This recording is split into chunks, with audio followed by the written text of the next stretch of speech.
नमस्कार। यह तो आप जानते ही होंगे कि भारत में खेती बहुत दशकों से चलती आ रही है, लेकिन कैसे हुई आधुनिक खेती की शुरुआत, आइए जानते हैं।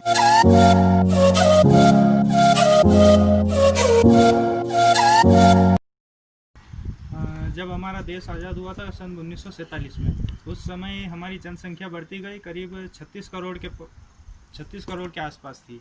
तो धीरे धीरे जनसंख्या बढ़ती गई और खाने की पूर्ति कम होती गई। खाने के उचित प्रबंध न होने के कारण देश में 1960 के दशक में भूखमरी की हालत होती गई। उसी समय एक इंसान जो मसीहा बनकर आया, जिनका नाम था MS स्वामीनाथन। 1960 में जब देश में भूखमरी की हालत होती गई, तब MS Swaminathan doctor Norman Borlaug, जो पूरे विश्व में हरित क्रांति के जनक माने जाते हैं, उनसे मिलकर गेहूं की उन्नत प्रजाति विकसित करी और हमारे भारत में लाए और हमारे भारत में उन वेराइटियों का प्रजनन कराया। वह ज़्यादा पैदावार वाली वेराइटी विकसित की। तो चलन यहाँ से होता है मॉडर्न एग्रीकल्चर का। भारत में सही तरीके से खेती की शुरुआत सन 1965 से 67 में शुरू हुई और इसी समय हमारे देश में हरित क्रांति आई। भारत में MS स्वामीनाथन को हरित क्रांति का जनक कहा जाता है और पूरे विश्व में डॉक्टर नॉर्मन बोरलॉग को, जिनसे मिलकर ये वैरायटी लेकर आए थे। गेहूं की उन्नत किस्म सोनालिका, कल्याण सोना आदि ये वैरायटी भारत में विकसित करी गई। ज़्यादा उत्पादन वाली वैरायटी विकसित करी गई। इसी के फलस्वरूप देश में कृषि का उत्पादन बढ़ा।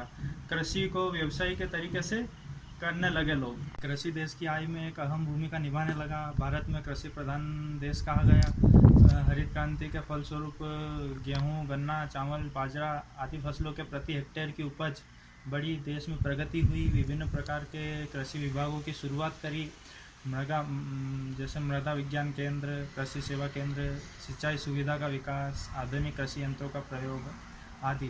किसानों को जब खेती में खर्च ज़्यादा आने लगा, तो किसानों के लिए बैंकों की शुरुआत की गई। किसानों को कम ऋण पर ब्याज दिया गया क्योंकि लागत बढ़ गई थी, रासायनिक खादों का उपयोग करने लग गए थे और इसी प्रकार देश में खेती की शुरुआत करी गई। धन्यवाद। Subscribe now and press the bell icon. Never miss an update.